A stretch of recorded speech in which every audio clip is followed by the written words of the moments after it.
Can you hear me now? Let's try it. Yay? It says that the sound is on.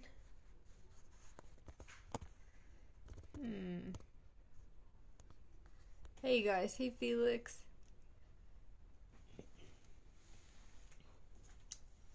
I hope you can hear me.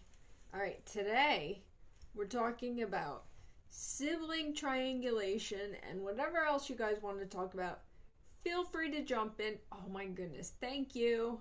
Close your third eye. So I love this kind of forum because, hey, you fab. I love this forum because when I first set out to heal from narc abuse, I took a class on narcissistic abuse healing, and oh my goodness, the validation and the support from peers that have been through the same stuff was like invaluable to me. So I want to give you guys that opportunity as well. I mean, I will, strike up the conversation about sibling triangulation because I don't want it to be painfully boring. So let me get this going. Oh my goodness, I love this stand. My girlfriend got me, but it's not super stable. Let me try to get it back. There we go. So, sibling triangulation. This happened to me. It's one of the most disgusting things about having a narcissistic parent, right? Like, everything about these people is beyond comprehension. And my husband says it all the time, like, it's like getting into the mind of a serial killer. Like, we can't understand these people. We'll never understand them because they're so disordered and they live in their own worlds. So, the thing about sibling triangulation is I had an older brother and he always hated me. Like, always hated me. And I can never figure out why. And it was like, hindsight's 20/20 because later in life I finally started to put all the pieces together, learning about narcissistic abuse.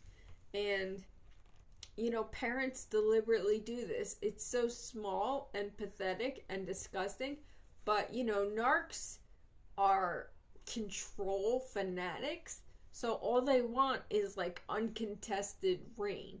They don't want anyone to get together to compare notes because then, there might be an uprising type of a thing. Like us, we're all like helping each other, validating our toxic, terrible stories, and you realize like this isn't right. We're being treated terribly. And who better than someone from the inside of the toxic unit to compare notes with to validate your grievances and the abuse. So the toxic brother and I lost touch when our son passed away in 2013. The reason for that was because he is married to a monster of a woman, whatever you want to call her. Like, I hate to use the J word, but I mean, if the shoe fits. I had this beast in my wedding party because it was the right thing to do, because I was a black sheep and I was always compliant with the narc. And she wanted me to, of course, include the sister-in-law. So I did the right thing, right? Where did that get me? Nowhere. But I had her in my bridal party, and lo and behold, all of my bridesmaids didn't like her. And then the enabler had the audacity to say to me, "Stop the smear campaign, Michelle." I was like, what are you talking about, man? Like, I didn't have to do anything. People don't like her because she's a jerk, Like, truth speaks for itself. But anyway, so there is like a whole sequence of events as to why the golden boy and I don't speak anymore. But it all started in childhood, I guess, because he was the Narcs, like flying monkey, she put him on my tail to, telling me for all the cool things I was doing, all the fun I was having. And that was his role. That was always his role. And I feel like later in life, he totally resents me and hates me because he was so loyal to the toxic duo, and he's miserable now. Spoiler alert, he is a narcissist himself. Narcs act different. I learned from my mistake last time. I'm going to read everything you guys say because I did not last time, and it's weird when it's played back. Why do narcs act different when they're doing well in life but come closer to you when they're not? Always wanted to know. They're doing well in life because they have an audience to stroke their egos, and their success is their supply at that point. My mom would always tell everyone I hated my sister and I was jealous. I just wanted to be an only child, which was not true. That was your mom's narrative, right? Let me do the first one first. So when narcs are doing well in life, that's their supply. That's their jam. They just want everyone to stroke their egos. Like, that's their success. All the accolades, all the acknowledgement. That's supply for them. That's good enough. But when they're not doing well and they come knocking on your door to, rain down on your happiness or your life, that's supply for them as well. They're sick, they're deluded, they get supply from positive and negative, mostly negative, to be honest, because misery loves company, right? So narcissists will always try to perpetuate their misery. They will always try to cause you aggravation, or the narc, she would always, in terms of sibling triangulation, she would always plant these seeds. When she was talking to my husband and I, she would always plant seeds about the narc or the narc brother, the golden boy, and his wife, and she was deliberately trying to start conflict between us. And Joe and I, at one point, we were friends with the golden boy and his wife. We used to have fun and have game night and stuff like that. Hey, guys. And the narc successfully triangulated us against them. It was so weird. But then the narcs love to stand back and be like, oh, I don't know why you don't get along. It makes me so sad. Are you kidding? It's they thrive off of drama. It's so sick. It's so delusional. Hey, Deidre. So, my experience with, it's so crazy because we're so oblivious to it. We are decent, good human beings that would never think like a narc or a serial killer or a sociopath, whatever. So we would never suspect that they're actually doing what they're doing. So with the triangulation, with the smear, they have been smear campaigning us behind their backs since the beginning. I had my brother's crazy girlfriend at my wedding. I was told I had to do the right thing. Same. That is what I did. I had this bitch in my bridal party. That was next level, brainwashing on my part. I was the black sheep, and I think I had 7 bridesmaids in my wedding. Do you know I don't talk to a single one of them at this point? This is part of the whole. Unfortunately, it's once you open your eyes to the toxicity, you start to see that you've tolerated mistreatment and disrespect from everybody, most people in your life, and toxic people gravitate to that. It stinks. It's like most of us are empaths, like I always say, and these toxic people like feed off of our kindness. Thank you. It's so true. It's like these people are very, it's unfortunate. It's more the majority than it is the minority, but people that are unhappy, it's like everywhere, and they're miserable and they want to perpetuate their misery. Misery loves company. I know what you have been saying, that the narc mother has pit us against each other our whole lives, but gives me abuse because I don't get on with my narc sister. Yeah, she'll give you grief because you don't get along with your sister, but meanwhile, back at the ranch, she's the one that perpetuated the whole thing, that turned you against each other. Like, okay, so I was in high school. The golden boy was like 3 years older than me. He was a senior and I was a freshman. I was like, oh my god, this will be so great. I will have an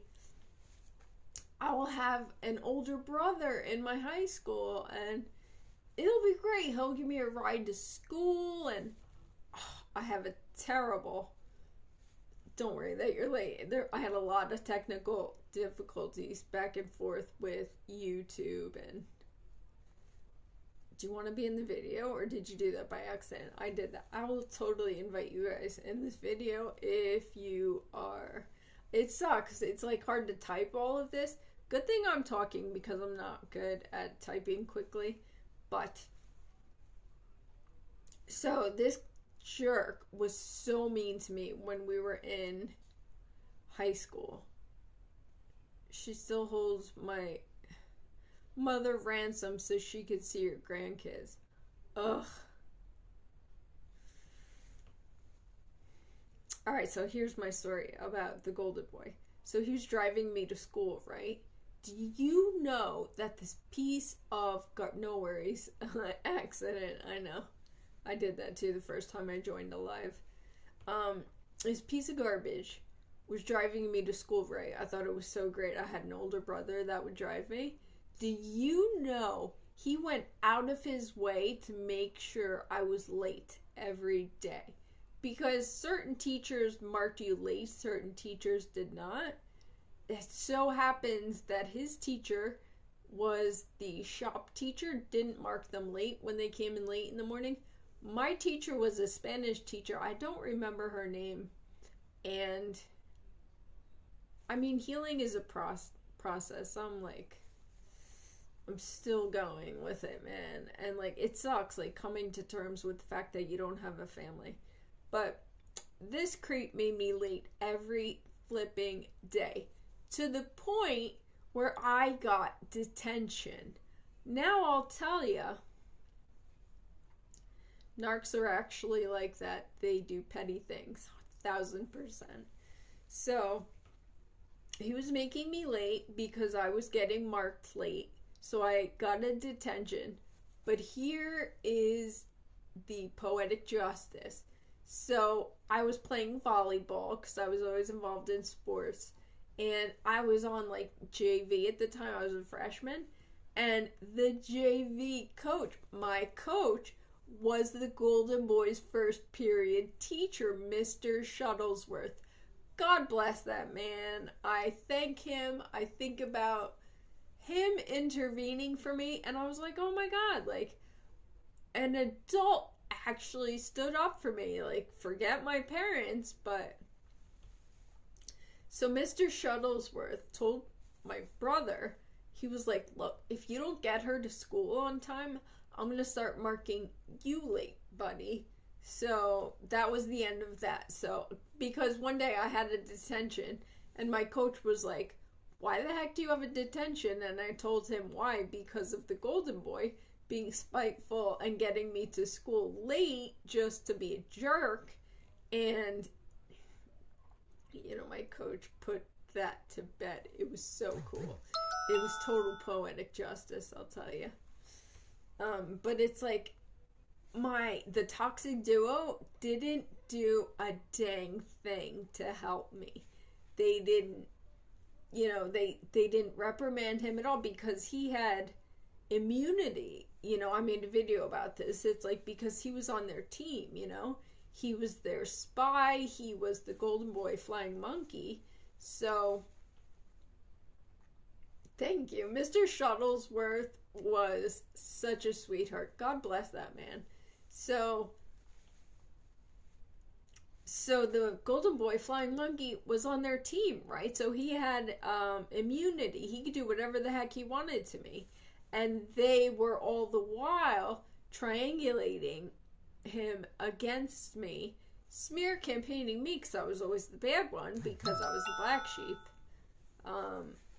Did it take me long to fully go no contact with my siblings?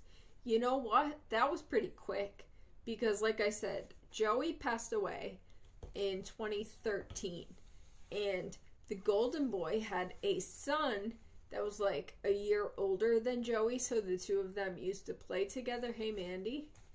Thanks for joining, guys.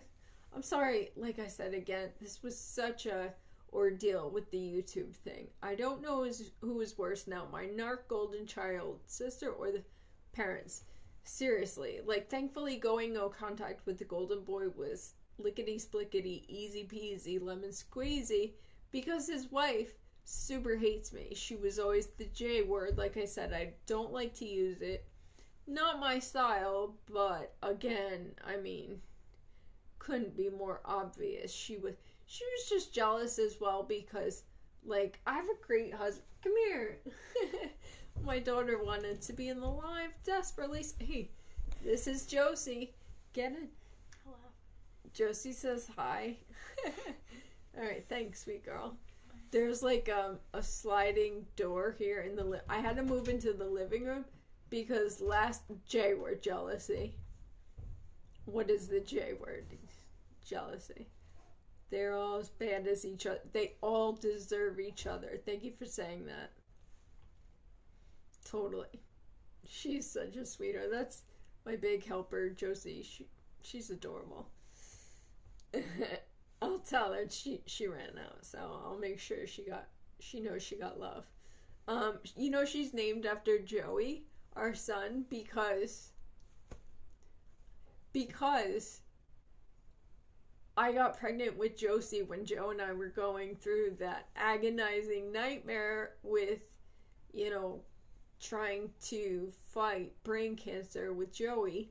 And Josie was due on Joey's birthday. I couldn't make this up if I tried. We absolutely didn't plan anything. We just left it up to God. And I got pregnant right away because we're super fertile apparently. And I was pregnant with Josie. I was due May 20th, which is Joey's birthday. And thank you. Precious girl named after precious boy. Our children are the most beautiful gifts. So Josie was due on May 20th. It gets more outlandishly incredible. So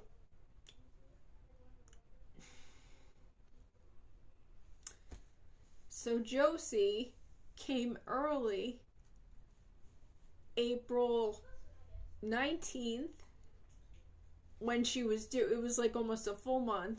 So she came April 19th, and Joey all of a sudden, overnight, took a turn. You think he had brain cancer, you would think we would have known that, wasn't looking good, but we had faith. We always believed that miracles happen. I still believe that miracles could happen. But it was overnight. Joey just stopped speaking. He stopped going to the bathroom. He stopped eating. And I gave birth to Josie April 19th. We went home with hospice with Joey 2 days later, and he passed away 4 days later. So Josie was born April 19th. Joey passed away April 23rd. I couldn't make this up if I tried. So, that might have something to do with the fact that I'm in a wheelchair, all the hormones, all the emotions. But if you really want to tie it back to the narc abuse, the narc family, the narc abuse, it was disgusting. I was saying to my husband last night, it was it was like one thing after another. It was like the universe was saying to me, do you see it yet? Do you see it yet? Do you see it now?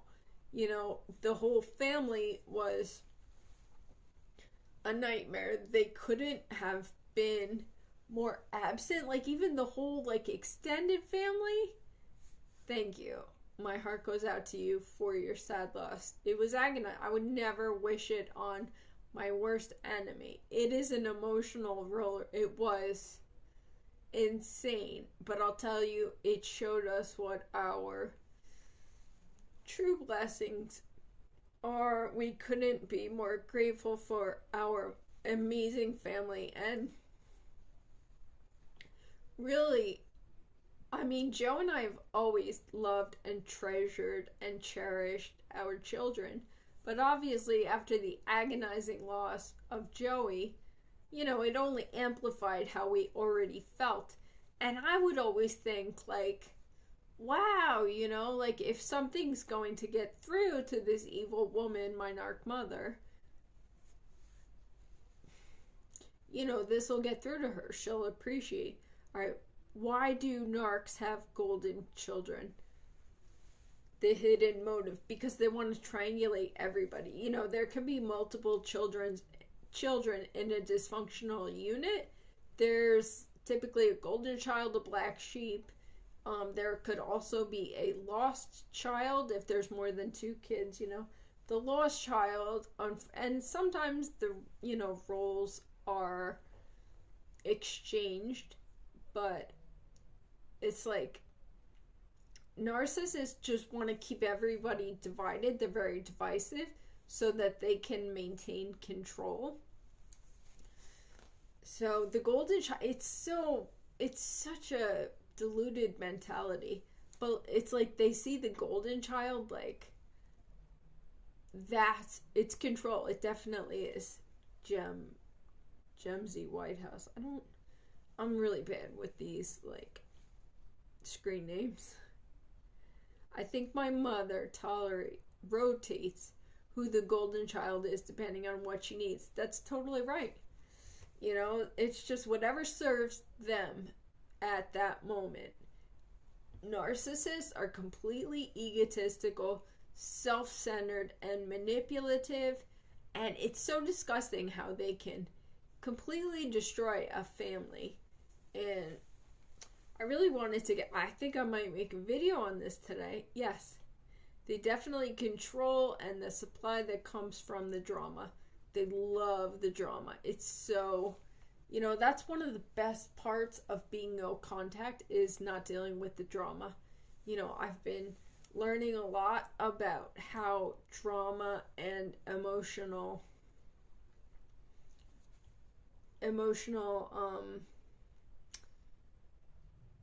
unexpressed emotions bury themselves in your nervous system. So we were all in hypervigilant states. That's the amygdala hijacking, they call it. The back of your brain, like it matters, but amygdala hijacking. And that's when, like, you're in constant fight or flight because you're a kid and these are your parents. This is like your whole life, your whole world. So when these people are wildly erratic and dramatic, it takes such a toll on you. And it took me all these years up until, you know, like 2019. So I was like 38 when I started to kind of come to terms with everything. But now I'm 41, and I'll tell you, only regret I ever hear from anyone that went no contact is that they didn't do it sooner. Not having the drama in my life is beautiful and amazing, and it's giving me a chance to like rest and digest. It's getting out of the sympathetic nervous system, the fight or flight, get into parasympathetic nervous system. That is your rest and digest, and that's like what my body needs desperately, is to like calm down. Alright, I'm sorry, I lost track of our conversation. They keep their flying monkeys very close and very under control. 1000%, that's the golden boy. And like I said, he's so resentful because he followed all their rules, right? And he's miserable because he replicated the same relationship that the toxic duo has with his wife. Like, that he's the enabler, she's the boss, and they do. I have lost my entire family of origin. Now I have cut off my parents. Yeah. I feel the same. I wish I had done it years before. Same here. Same. See? Going no contact is the best gift I could have given myself. I say that all the time. It's the best thing to cut. Is the best thing to cut them off completely. Look, I always say it's different for everyone. There's no one size fits all solution. I advocate for you. Do whatever is the path of least resistance for you. You know, like if you keep like a low level contact with them and that keeps them the hell out of your hair, do it. But if you can totally cut them off, do it. You know, when like most narcissists, when you start to gray rock, they don't like it. They don't like not having, you know, free reign. Or they're like petulant children, I've said. You know, they just want to do what they want, when they want, not be held accountable. They wreak havoc in everybody's lives, and best gift I could have given myself. Wait, I'm sorry, I'm trying to... Don't you guys get anxious? They could always get in contact at every moment. You need to be an adult and work through your issues. Parents do the best they can. I feel like that's somebody that's not necessarily a victim of abuse. That's something that like a narc parent would say, by the way. Oh, we did the best we can while they were treating us like garbage. I mean, it's an inherent instinct for parents to love you and to support you and want to protect you. That's an inherent parental instinct. Our parents did not have that. So no, they absolutely the heck did not do the best they could. I used to, but the more distance and time I have, the less it happens. How many years has it been? Mine is 3 years. Congratulations. Congratulations. Yeah, so August 2019, I really started to take distance from them, and I didn't know how it was going to pan out. I was like, we'll just start with taking our distance from them. We'll just start with,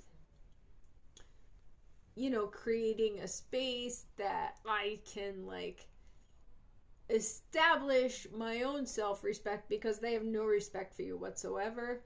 I learned that time and time again. They have no respect for me. They have no intention. Yes, definitely. There was someone on here that should not be on here. Gemsy White. Thank you for saying that. Definitely. That's another thing. Like, narcs are trolls. They love, like normal people, normal, decent, good human beings are like, what do you get out of that, man? What do you get out of, like, trying to hurt other people? I don't know. Misery loves company. That's the best thing I could ever say about that. I forget what I was saying. I don't know. I'm sorry. I'm all over the place. So 2019, I started to, like, create distance.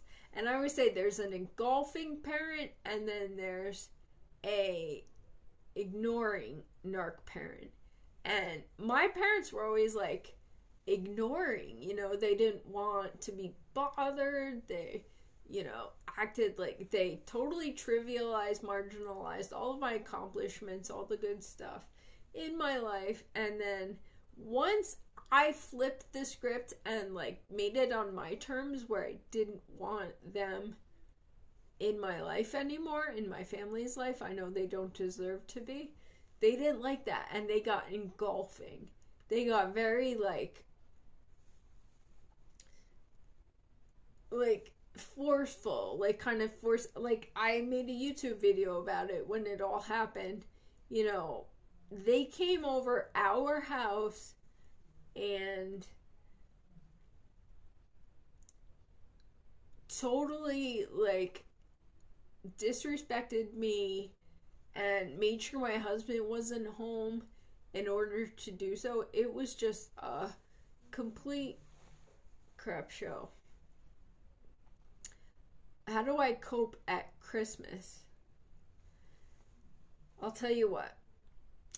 Thanksgiving was amazing. If you saw that in my highlights, it was like our best holiday yet. We have chosen family, right? The best. So my husband has a best friend and his father who's elderly, and they join us for like everything. They're our family now, you know, and we spend it with them. And I had my girlfriend over as well. It was like, Thanksgiving was so fun. It was so carefree and like fun. The way holidays are supposed to be, where you enjoy spending time with each other. They always try to get you alone. Ugh, tell me about it.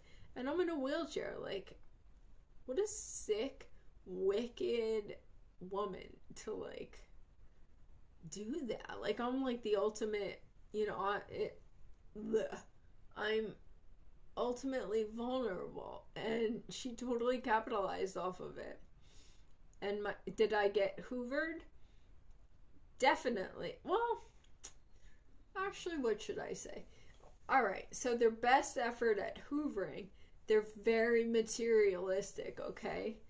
Everything superficial materialism. So for Joe and my anniversary this year, they sent an edible arrangement, if you saw that on my stories. They sent, but they went all out. It wasn't just an edible arrangement. It was like a box of like chocolate covered fruits. It was like the deluxe package, obviously. So I guess that was their attempt at hoovering. They cannot bring themselves to like apologize or be remorseful in any way or say anything nice or complimentary or like, you know, I love you so much, I miss you, we miss you. Nope, it's always like very condescending, very dictator-like, very tyrannical. They're always trying to. Cared for a lady with MS who always said she was a sitting duck.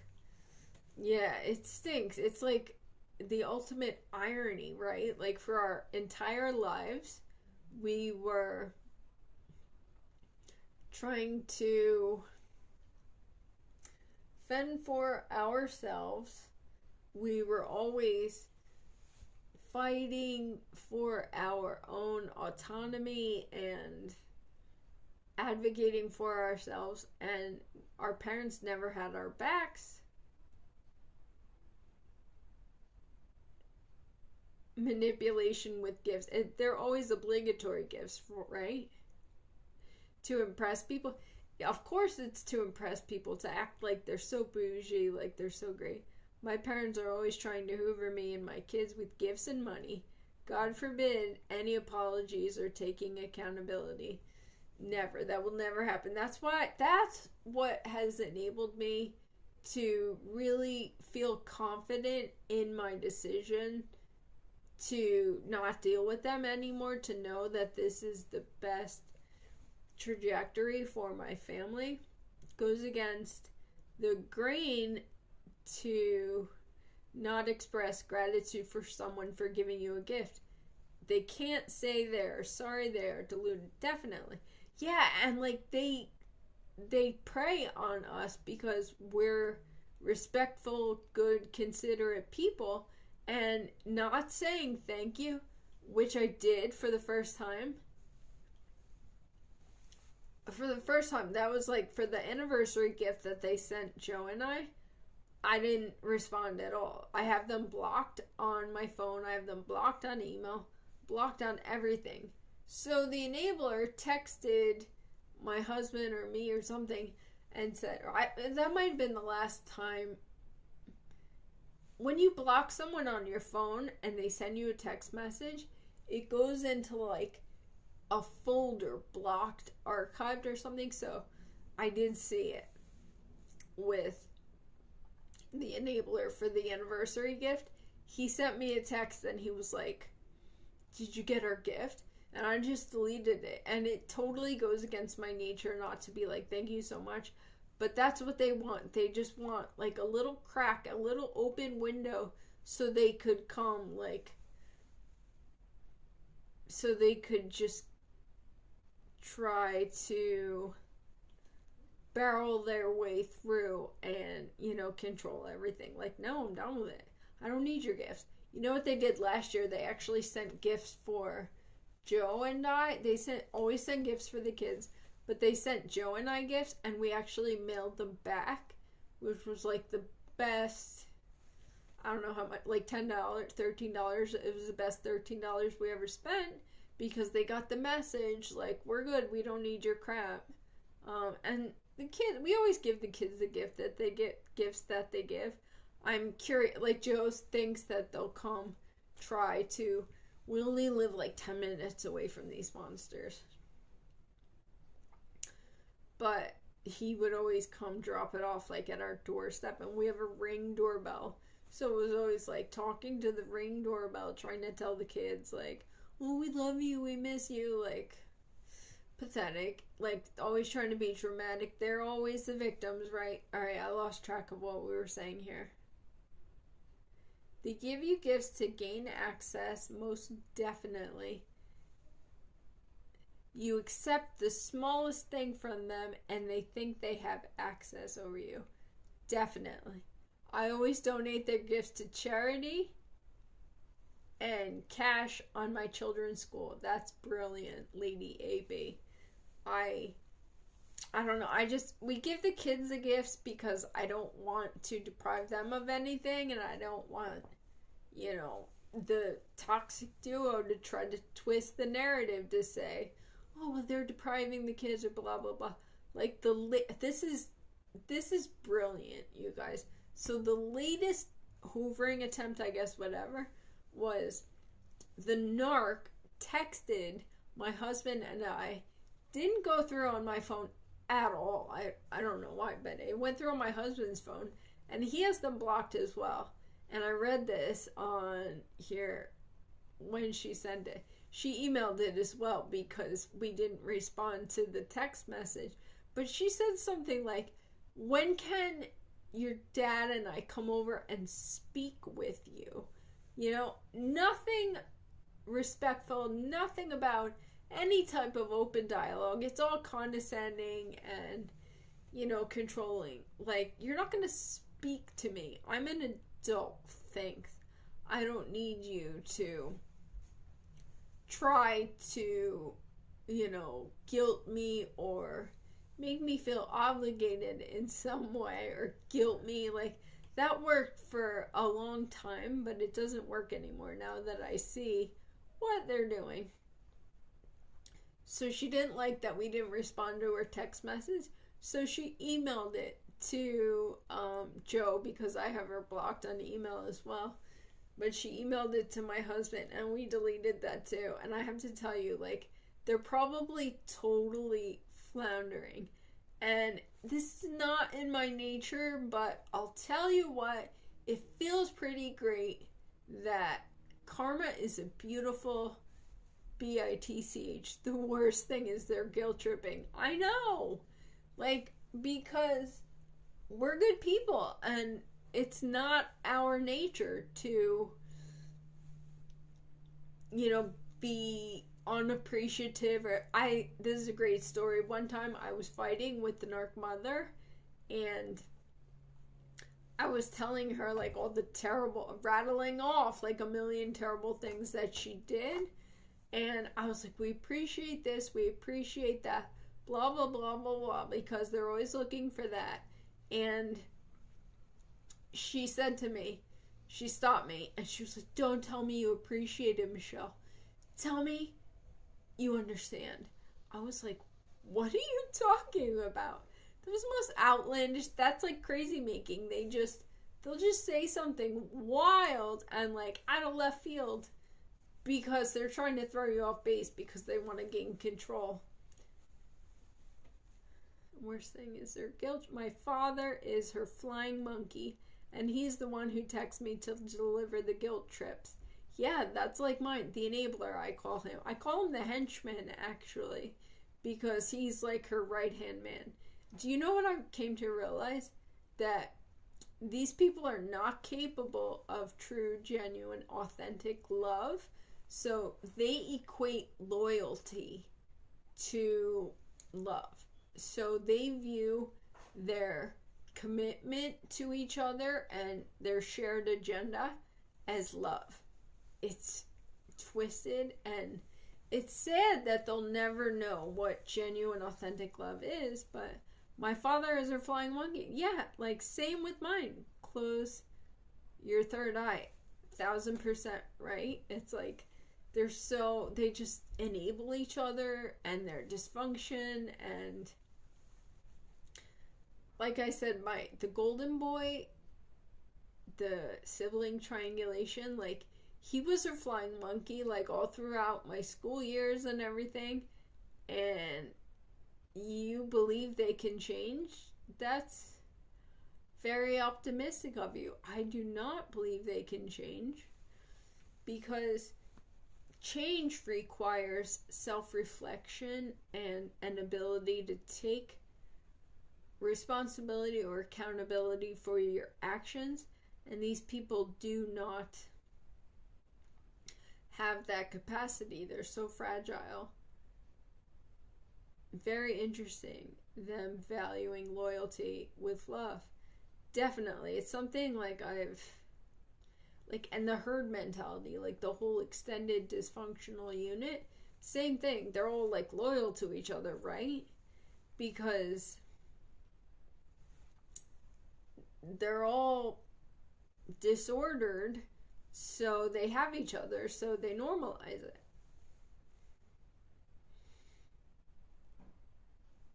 Anyway. Okay, you guys. Joe's in the other room watching football. It's football Sunday. It's really football weekend. All day, every day. I'm sorry, it's not true. Exactly, it's not true. They can't rehabilitate. Like, look, we are genuinely good-hearted people, and we'll give anybody a chance. And one of my professors in college told me, you gravitate to people that are disordered or that are a mess because you want to help them and you want to fix them. But in this case, this is like one of the hardest lessons that I had to learn, was realizing that we can't take on their issues. They have made a conscious choice not to address their issues. And I've suffered mentally, emotionally, physically from these people, so I'm putting an end to it. And you can't just keep taking on their toxicity and their abuse, because it only hurts you. You know, it's very destructive. What time is it? Hold on, you guys. Alright, guys, we've been doing this an hour. I love you all. I love you all for joining. Thank you, thank you, thank you. I did this in the living room this time because last time I was in the kitchen, my husband was cooking the whole time, man, and it was rude. He was making noise. It sounded like we were in a diner. Thank you for this love. You guys, I love you guys all so much. I'm so grateful. Ireland! I love Ireland. I went there, fun fact, with the jerk Narc. He took me on a vacation there because we went to Our Lady of Knock. You go over here. You guys, you deserve so much better. We're so much better off without the narcs, and they know it and they hate it. All right, you guys, I love you all. Thank you for joining me. I will try to do this again.